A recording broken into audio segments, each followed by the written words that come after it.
How to make low-carb cinnamon donut bites. Please, kindly do subscribe to this channel, and turn on the notification bell, so that you will be the first to know whenever we upload a new video. Also, show some love, by liking this video, so that it can be recommended to as many people as possible, that need to see it. Thank you. The ingredients. For donut holes: 1 cup almond flour, 1 1/4 teaspoon baking powder, 1 teaspoon ground cinnamon, ½ cup butter, melted, 2 tablespoons unsweetened almond milk, 1/4 cup pea protein, 1 teaspoon xanthan gum, ½ teaspoon salt, 2 tablespoons sour cream.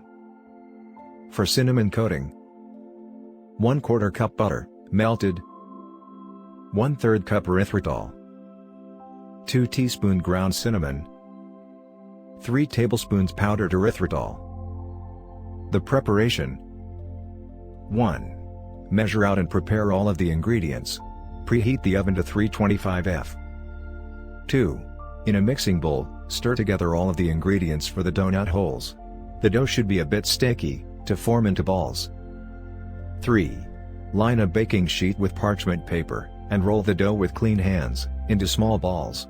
Line the parchment paper with them, evenly spaced apart. 4. Bake in the oven for 6 minutes. In the meantime, combine all the ingredients for the cinnamon sugar coating in a bowl. 5. When the donut holes are at room temp, roll them in the cinnamon sugar coating evenly. 6. Serve and enjoy. The serving. This makes a total of 12 servings of low-carb cinnamon donut bites. Each serving comes out to be 172 calories, 16.7 grams fat, 1.3 grams net carbs, and 3.8 grams protein. If you wanted to get a custom keto diet or dessert made up for you, just click on this link in the description below this video. Please, kindly do like this video, so that it can be shown to as many people as possible, that need to see it. Thank you.